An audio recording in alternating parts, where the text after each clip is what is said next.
Nick, welcome to Mission. our podcast. It's season 2, I think episode 6 now, right? Yeah, How I think many so. how many episodes did you guys do in the first season? It was 10 episodes. Okay. Yeah, Yeah. 10 per season we're trying to do. Yeah. So just introduce yourself a little bit and your athletic background, I guess, Nick. My name's Nick Marzovilla. I played football in high school, but now I do powerlifting competitively. Nice. And I guess the first question is, before lifting, like what other than football, did you do anything else, or like what made you want to get into lifting specifically? Well, I always like lifted outside of football, but I never did powerlifting like specifically. Okay. And then when football ended, I need something to be like competitive in and like get that adrenaline, I guess, from football, and powerlifting's the closest thing that I can get to that. Okay. So Wait, so specifically, because should be completely honest, I don't know the difference. What's the difference between regular lifting and powerlifting? So like most people, like when they go to the gym, either they're like there's bodybuilders who like compete for looks, and then there's people who just go to the gym, like most people, and they're also working out for looks. Whereas I lift for strength. So like I lift for just squat, bench, and deadlift, and then do those three in competition. Okay. Interesting. It's it's a little different, but it's fun. What does a week's worth of training look like for like a power lifter? Is that a lot of like 1 rep maxes and just like a lot of rest, or what is that? So it depends on your coach, to be honest. So my coach believes in a lot of volume. So like my squats and deads, I get decent amount of volume. I know you guys are gonna make fun of me, but my volume is like sets of 6, and that I consider that volume. Yeah. But he does give me bench singles every week. So I single on bench every week. It doesn't mean like I'm doing a max, but I'm hitting like close to my max once a week, just because you could do that with bench. Okay. And so you said you're doing volume. So how many sets per, like how do you basically come up with a number of what is the volume for, I guess, the reps, and how many sets do you do? Like what are the factors that make that? I used to try and like do it myself and like program myself, but like I'm too dumb for that. And it's much easier to let someone else do it from the outside who like knows what they're talking about. So my coach, currently I have 2 squat days a week, and then I have 2 deadlift days a week. And he kind of determines how much and how heavy they should be based on how I'm feeling for the week. And then he basically tries to progress them a little bit each week until the end of like the block. And like a block is like a month training cycle. And then you would switch it up after that. So it's basically like at the end of every month, you kind of like peak, and then like the next month starts, and then like so how my coach does it, a lot of people do it differently, but right now, so I'm in a deload week, which means that it's the first week of my block, and everything that I'm doing is like pretty much half intensity. So I'm still going through the motions. I'm doing everything the same way that I would, just with either half of the weight, half of the reps, or half the sets, to give my joints like a time to recover. But I still am familiar with the lifts and don't kind of forget my form, because that's a big thing with powerlifting. So that's kind of a way to have muscle memory, but still sort of get a recovery benefit. I'm sure you guys do that too. I'm sure you guys have weeks where you kind of take like a deload, and you take it easier on your joints, because you're not going to progress if you keep hurting your body. Yeah, I mean, recovery. Every athlete, they need recovery. Yeah, and that's basically my deload weeks. I eat more, I rest more, and I sit in a massage chair because it's there, and I feel like I just should. One question that I have, that because me and Coma, we have a whole list of questions that we're looking at, but one question I don't think we wrote down is, you just said you eat more during deload weeks. What does typical nutrition look like? So just throughout the month? I'm sure. Do you count your calories? Is that something you do, or you just kind of go off fuel? So I used to.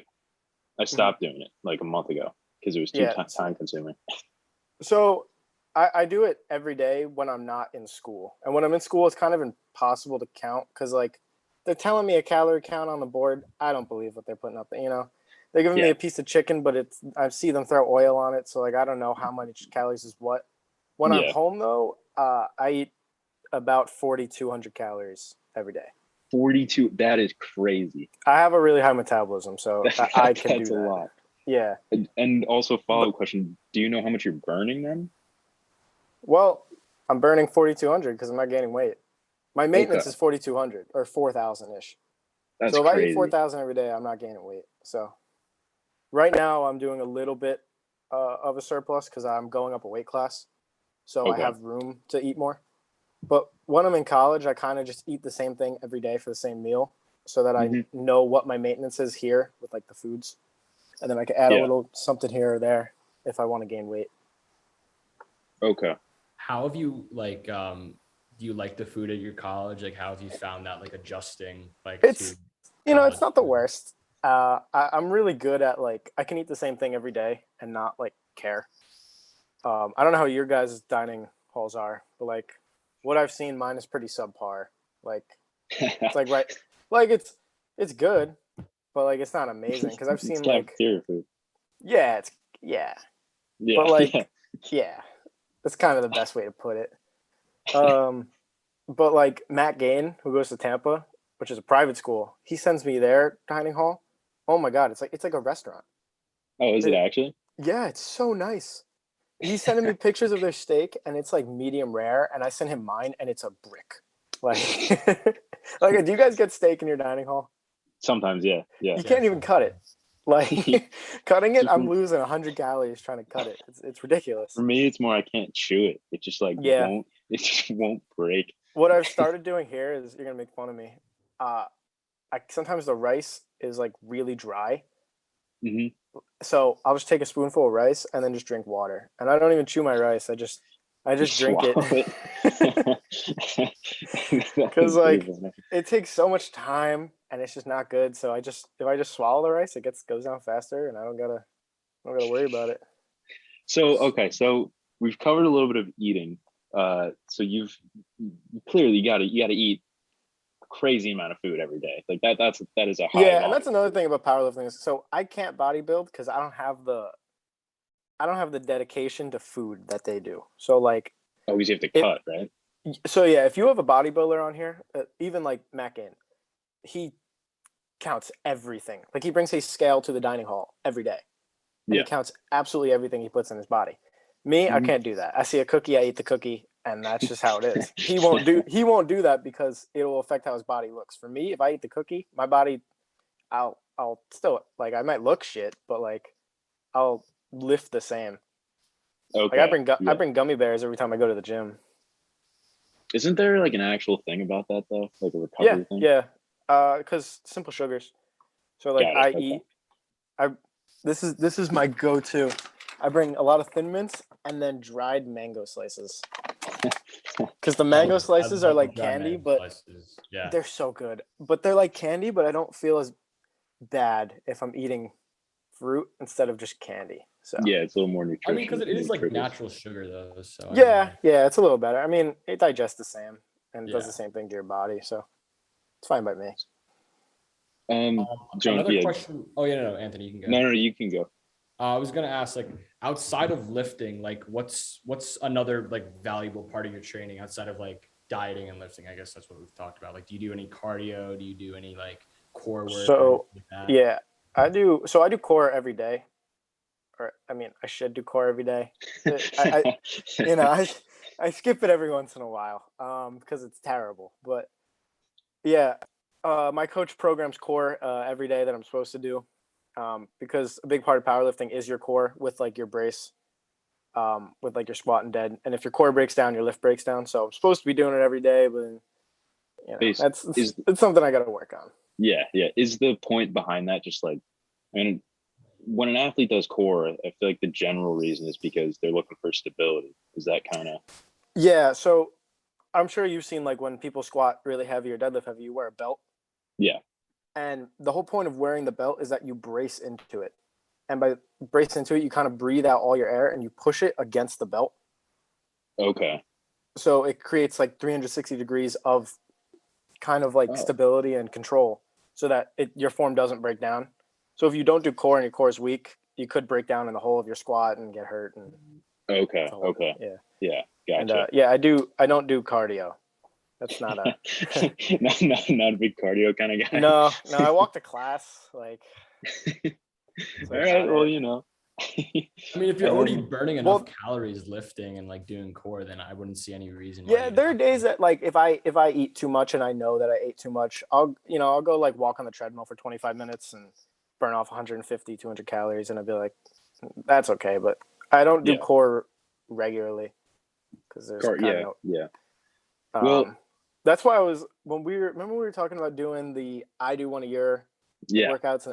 Like I don't think you understand. Like I haven't run a mile since like 6th grade. Like it just wouldn't. No. Actually, I ran a mile when I did like the Murph challenge in like quarantine. Oh, really?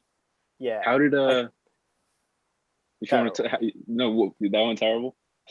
Well, the first mile was all right. I don't know. I didn't time it because I didn't want to know what the time was, but I know it was slow, like really slow. And then like I would breeze through like the pull-ups and push-ups part, and then the second mile murdered me. Oh yeah. I have asthma for one, and two, I don't run ever. Yeah. So it's a double whammy. Like if I don't know what you run like daily, but like if you watched me run a mile, you would laugh at me so bad. Well, I'm sure if you watch me either bench press or squat, you'd laugh at me. So yeah. It would have been fun to talk about the differences, but like we're literally on the complete different like sides of fitness. Yeah, I know. And yeah, pretty much like long distance runners are like, we're actually like not supposed to have that much muscle, Like well, I always see the pictures of marathon runner legs, and they're super thin, right? Just because I guess the more muscle you have, the more lactic acid, and then. So, but that kind of, well, that brings up a point that I think I should talk about.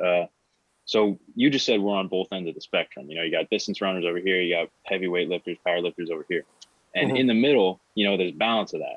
And it's like, is being healthy is what that means is you are in the middle, because running like crazy, lifting like crazy. That's that at times. Yeah, I wouldn't call what I do healthy. Yeah, exactly. And same thing with like crazy running. Like that has such an effect on your body, What do you got? What issues do you have? Like I'll get like patella tendonitis, or like elbow tendonitis, things like that. Is that what you get? Like similar? Not particularly patella tendonitis, but like a lot of Achilles and like plantar fascia, exactly. Like that. Yeah. And I know Jonah. my lower back has been messed up for like a while, but I haven't been able to bench in like a month. I slightly tore my pec minor, I believe. I had a little bit of bruising, like kind of in my armpit area, and I didn't bench for like a month, and then I got back into it the last 2 weeks, and then I messed it up again. So now I gotta not bench again, which kind of sucks. But I mean, that does it speaks volumes about what being healthy is, and then what being an athlete is. Yeah, because I wouldn't even say the way I eat is, healthy. Yeah, you eat for your sport. Yeah, everything I do is kind of just for powerlifting, including sleep. I don't know if you guys I sleep so much. I try to as well, but it's tough. But I've found personally, at least for me, sleep is like it's more important than food. Like it's more important than anything else. Oh, really? Yeah, I get it. Why do you believe so? Because sleep is when your body, that's when it does all its healing. And when I'm at the gym for 3.5 hours and my joints are like dead when I get back, I sleep for at least 8 hours every night, and then I feel good when I wake up. Yeah. Okay. Yeah, that makes sense. I can agree with that. I can say like I've had really bad workout days like directly contributed to sleep, and like when you're tired, you can never make the most of your workout. At least that's what I've found. Well, even think about when you get sick or like if you get injured, like break a bone. The first thing your body does is it just wants to sleep more. Like it's its way of healing. So if I just do it every day, then my thought is I'll progress more. But I don't know how accurate it is, but I mean, your joints are probably taking a lot of that like wear and tear every day. So sleep is like huge for you. Oh yeah, I can't even going upstairs now. My knees just don't. Oh really? Yeah, well, because it's more of going down is when I'll get like the patella tendon. I'm gonna not have knees when I'm 40. Oh yeah, because so. that puts pressure, right? Like, isn't there like something Yeah. where like you know Well, what I'm saying? One question I did want to ask is just because I wanted to ask it a couple minutes ago, but then we went somewhere else. So you were talking about your kinds of lifting, you know, and then you talked about your pec minor. What are sort of your goals? Because the pec minor injury, you know, that's a little bit of a setback. Like, what are your goals, and how do you plan on getting to them with setbacks, like your knee, like your chest? Like, how do you battle all that? so I have a meet May 22nd. Is the next one I signed up for. I'm actually doing it with Alex. Oh, nice. And I had originally wanted to total 1,300, like between my 3 lifts. Which I remember, I think the numbers were like I would need like a 470 squat, a 515-ish dead, and then like a 310 bench. And I was really confident in it until the chest thing happened. Okay. So now the bench might hold me back, but like hopefully, my thought process is like I'm a big David Goggins guy, and if one thing holds you back, don't see it as like a setback, or it's more of just like an opportunity to make your other things better. Yeah. So like hopefully I could just make my deadlift and squat better in these next 4 weeks, and it will make up for my lack of bench press. Good. So, damn, that is heavy. That is heavy, dude. It'll be fun. I hope I can do it. What does a typical meet look like?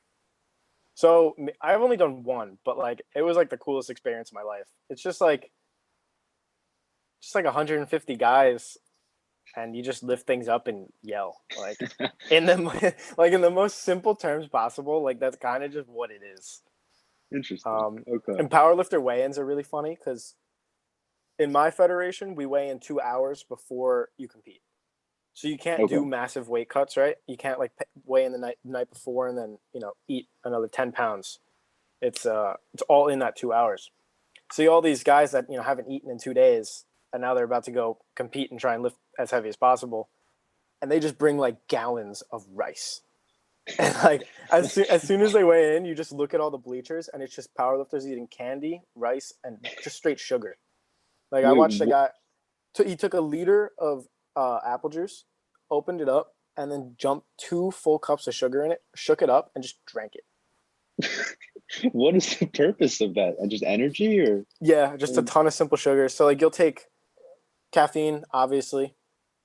Yeah. A ton of simple sugars, a lot of potassium, because potassium is the main thing that fires your muscles. I don't know if you learned that. Yeah. You take anatomy? Yeah. Yeah, I'm a kinesiology major. Yeah. Okay, so you took anatomy. So like it's the main thing that makes the yeah. I hated that. It's the P and the ATP or something like that. I think. I don't know. And then a lot of power lifters take a ton of Advil like before their lifts. Oh, interesting. For like Decrease inflammation. Yeah, decrease inflammation in your joints, and a lot of it I think is just like it's in their brain. Like if they don't feel pain, they'll have no fear, which I kind of understand. Yeah. But it's really chaotic too, because once you do your lift, you only have 60 seconds, I think, to give them your next lift.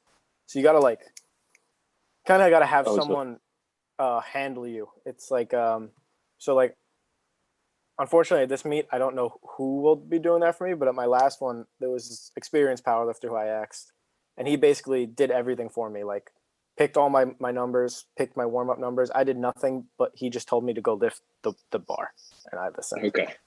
That's basically what's the typical order of the meet? Like, because if you do it all in succession, like what's like the typical order you do that in? So it always goes squat, bench, deadlift. Okay. And how it will work is you put in your first attempt for each lift when you first start. Like when you give your name and like weight and all that. And then you basically go in order of how heavy. So like say my bench is, my opening bench is 260. I would be below someone's who is 270. It just goes in order. And then as soon as everyone does all 3 attempts on bench, then you go to squat and do the same thing. It's basically how it Okay. works. It's pretty simple. Okay. Powerlifters like to make the sport more complicated than it is. It's 3 lifts. Like, Well, I move the mean, bar. but every sport they have their minor strategic little things that the Yeah. athletes in the sport know. You know what I mean? But Mhm. to someone outside, it's a little bit It's foreign. like it's like a whole different language. Yeah, exactly. How many meets have you had for powerlifting, and like I've only done one. go? I did one in Okay. December. Because I'm relatively new to the sport itself, but like I kind of just signed up for it over the summer before I like knew what powerlifting really was, and I was just like, I'll learn, and then I Good. loved it. Yeah, That's awesome. Yeah. super How do you impulsive like that, but do you honestly sometimes that's what you got to be like though. You know, that's yeah, it's how fun. you get So good things in you're gonna life. laugh, but I have a jujitsu tournament in 2 days. I've No never way. done jujitsu. No way. I went to That's amazing. I went to the jujitsu club, and I've been 3 times. And the first time, I just got my ass kicked. And then they were like, "Yeah, there's a free tournament in like 2 weeks." So I put my name down. Are you gonna like go and do it? Yeah. I mean, might What? as well, right? You've never done jujitsu. That's kind of terrifying. Like, That Yeah. is Well, I've done it like amazing. 3 times. I've done it like 3 times now. but I mean, like, I'm sure there are rules like in the actual like tournament. No. Oh yeah. What's your Like point? if I lose, I lose. You know, it's free. Yeah, no, Good that's a luck, good I point. guess. Yeah. Like I know I'm gonna get my ass kicked. I get murdered at these practices. Really. Yeah. The president is literally 125 pounds. I am 190, and I just moves me wherever he wants. That- interesting. Yeah, Interesting. he's That's really Good good. crazy luck in because that. like you'd think like as a power lifter you'd at least have like some sort of like strength advantage over like some smaller guys, but I guess Well, it's that's like the thing that I've learned with Fortunate. jujitsu is that like even if like say he's on top of me and I throw him off, yeah, I can throw him off, but then he just grabs my arm and then arm bars me. So he's like you don't want to throw me off even though you can. So it kind of doesn't really help me too much. If you grab him by the ankles and just start spinning Just in start circles. throwing him. Yeah. They all call me Chad and they make fun of me. They just take I don't know because I'm like the power lifter that doesn't know what he's Okay. doing, and I'm just trying to like Yeah. move you because I think I'm stronger than you. Yeah. So they just use me as the example for everything and hurt me because they think it's funny. That is awesome. I admire the just getting into it, no knowledge Yeah, and just trying it. might as well. how do you find like balancing like school and lifting, and like you say you're in jiu-jitsu club and all that, like because I know it's been different for all of us. Like have you found it to be like manageable or kind of I find it not too bad. There are days that are rough. Like if I do go to jujitsu club that night, it's like 2 hours plus like the 3 hours that I'm lifting and then school. But like if you just like don't go out in college, it's kind of just time, you know? Like not to sound like a Yeah. loser, but like I come to college to do gym and do school. Yeah. So like if I just focus on those 2 things, I don't find it too hard to manage. Yeah, like your time gets And just like filled up. if you just get ahead on your work in college, it's not that bad. Oh yeah. I know what you mean. Yeah. Like you just gotta learn how to plan on your own without someone telling you how to do it. It's not too bad. One thing I feel like I've realized just in this past I guess 1.5 semesters is and I'm sure you guys can relate, is you can live the kind of life you want as long as you, I guess like you said, plan and just take jumps, like the jujitsu club, you just went for it, what I mean? You're Yeah, I going mean, for it. it's something I plan to go to obviously after the tournament too. Well, yeah, And like, I mean, in all honesty, my only goal is to be able to beat Kyle when he gets back from the army. That is my sole purpose going to jiu-jitsu. Okay, gotcha. Yeah. But still, it's just about like living life in your, like figuring out how you want to live life while also taking on responsibilities, Yeah. Where are you? Are you guys living on campus next year? You guys are off? I'm Next personally year. I'm gonna be on campus next year. What about you, Anthony? Yeah, me too. Actually, honestly, I don't know what I'm doing next year. Next year, there seems like there's a lot of different doors opening, but I won't talk about that here. That's So for Okay. that's for another it's podcast, for, yeah. honestly. Okay. But anyway, I wanted to ask you, are there times when you're like fuck, I don't want to do this? And Oh, like yeah. how do you get past that? What do you do? I mean, music's a huge part of it. Okay. Because I'll have, so like at the end of my block is when I'm like the most fatigued. That's when I've been doing it for like 4 weeks and like my body is kind of just breaking down. Yeah. And then sometimes I'll get SBD days, so I'll have to squat, bench, and deadlift. Mhm. And those days are when like you kind of just gotta like there's a lot of times I don't want to do something. Like there's stupid accessories. Like if he gives me high bar squats, I don't want to do those, you know. But like you do them because you know it will make you better in the end, even though they suck. But yeah, music's a big part. And David Goggins because he's sick. It just tells you to stop being a bitch, and then you're like, you know, you got a point. Yeah, What no, are you're high like, bar that's true. squats, by the way? So I squat low bar. So the bar sits on my kind of like my rear delt.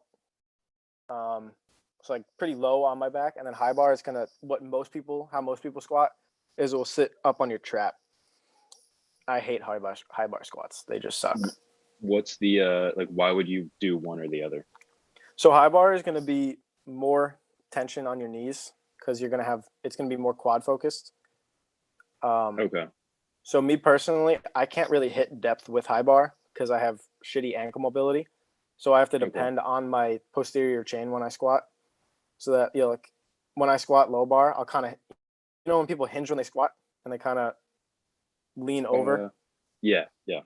So I have to lean over to hit depth kind of because I squat low bar. So Is that necessarily bad though? not necessarily, as long as you're, you know, holding a brace and you're not like doing a flat out good morning and you're like completely perpendicular. I don't know what a good morning is. I know what that is. Isn't that when you go like down? And Yeah. Okay. So you'll see some people squat and they hit the hole and they just go, their back will be super straight up, and then they just hit the hole and they hinge so bad. Now that's going to be bad for your lower back, but yeah, they don't care because their lower back might be strong and that's how they move the most weight, so they do it. Okay. Oh, so that could be done on purpose at times. Yeah, some people have form that they know isn't the best. Like, there's a new kind of like, I'm not gonna say movement, but like rounded back deadlifting is becoming a lot bigger, where people not only deadlift with a rounded back, but argue that it's actually okay, and that there is no downsides of it. Interesting. Yeah. Yeah, a lot of the best pullers right now actually they pull with their thoracic spine is rounded, pretty much like a. It's not like super noticeable, but if you look at the side, it is most certainly not straight, and they have a decently rounded back, and you know. And is the point of that to put more pressure on your back? The point of that is that's just their best starting position. So like, oh, interesting. It might not be optimal for their spine, but it's the best starting position for their deadlift, so they're going to move the most weight that way. Yeah. Okay. So you're sacrificing like your back for the sake of lifting more potentially. Yeah, I mean I'm gonna be honest. I don't think deadlifts are good for your back. Like, if you're doing them twice a week, like, I don't think it's the best thing to do. Like, if you're not training for deadlift, I don't really believe in doing it, you know, like consistently. Yeah. Because there is a huge, you know, risk factor of, you know, like separating your fucking discs. A lot of bulging discs and things like that. Yeah. That is. Same with squat though. Oh, actually. Yeah. I didn't know that. Okay. Yeah. That's good to know. You were talking about like that whole like good morning thing. Like, have you had any like bad lifting accidents or any lifting accidents at all? Because I know you lift very heavy. I haven't had really any accidents so far besides. Oh, shit. Hold on. My bad. You're right. Yeah, I got it. Good. I haven't had any really lifting accidents besides like recently with my chest.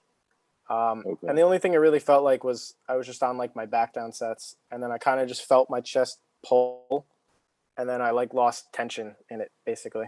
So like it wasn't terrible, but it just felt a little funny.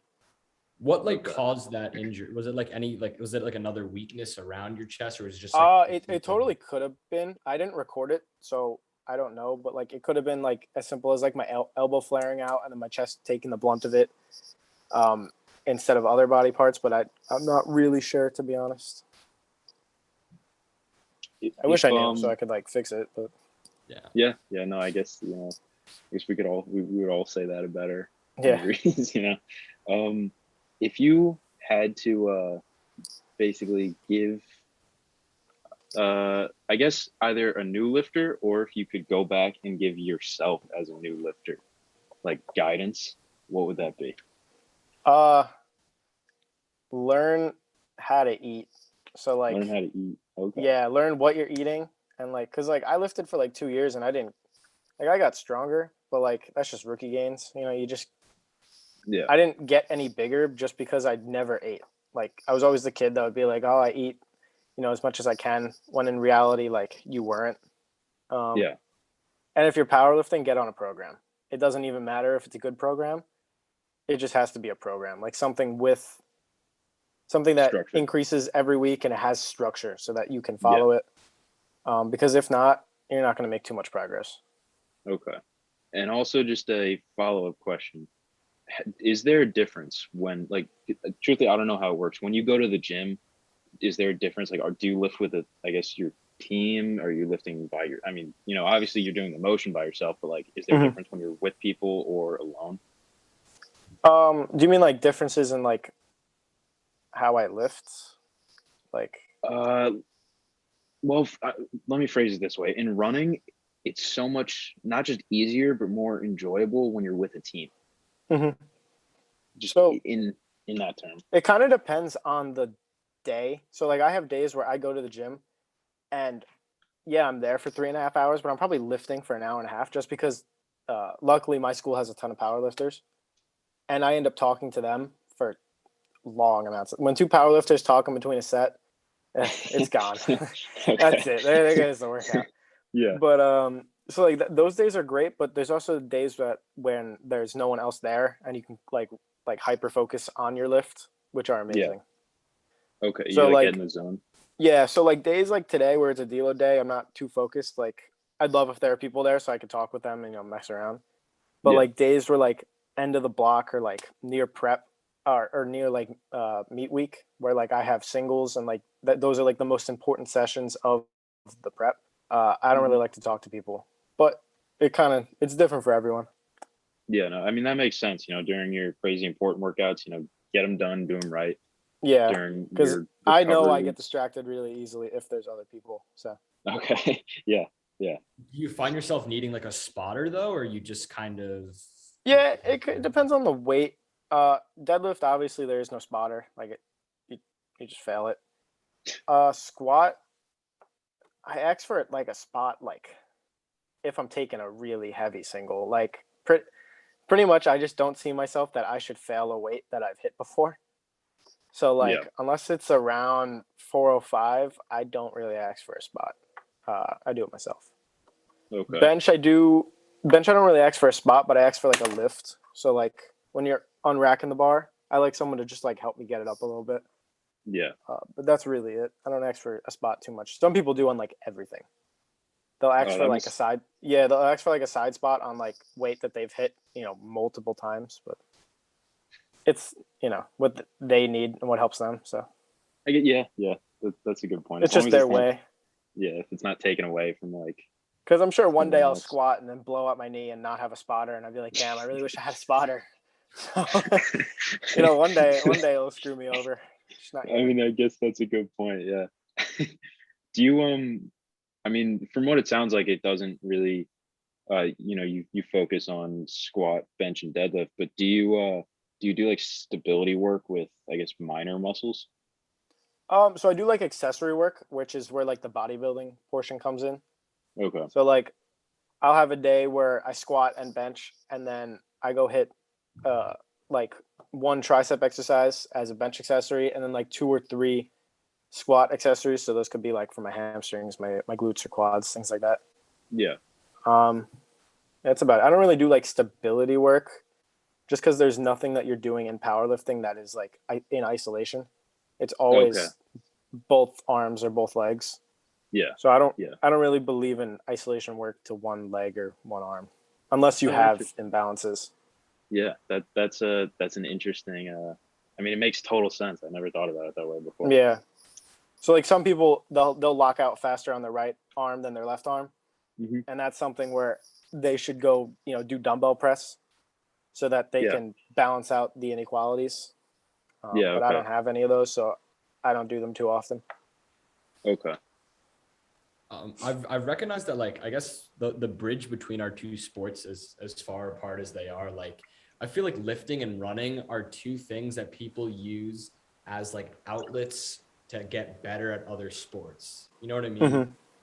Like for example, like coach makes you run if you like, for cardio, or, you get in the gym for football. Like that's how you got into this, right? So like, I guess my question is, what is your favorite part of lifting? Like, why do you what's your favorite part of lifting? I don't know. The feeling of hitting a weight that you haven't before is really cool. And I know it sounds dumb, but like, it's a PR. Yeah, like, I don't know. It's a great feeling because it's not like in bodybuilding. Like you look at yourself in the mirror and you're like, oh, maybe I look better today. I don't really know. But like with powerlifting, there is a number. And if you surpass the number, you got better. And there is no like, oh, maybe this was this. No, it's just like, maybe my arm got a little bigger. No, like I hit the number and I got better. And I don't know. That's the part I like about it. That's a real good sort of athlete mindset. I like that. Yeah, it's addicting.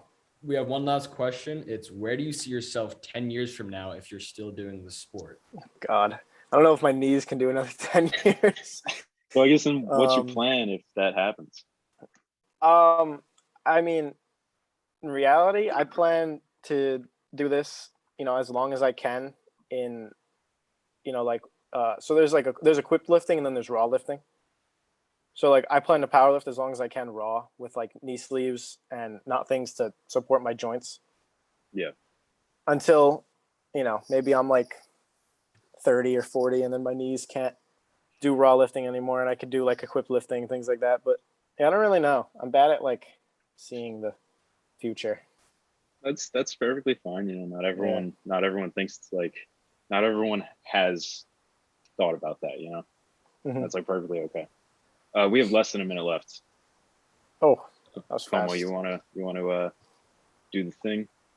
Yeah, I just want to say thank you for coming on, and it's been a pleasure having you. And I think we can both relate that like our sport is focused on a lot of measurables like PRs and all that. Mm-hmm. So it's just something that you got to focus on, and you can clearly see when you're getting better in that. There's no feeling like that. Oh, yeah. Thank you for having me too. Of course. Thanks for coming on, dude. Now we have to do the YouTube video where, you try running, I try lifting, and Como tries lifting. We're going to get cut off in this middle of this conversation. Okay. Yeah. We'll do it over the summer. Okay. All right. See you later, man. It's good to see you guys, though. Bye. Thank you.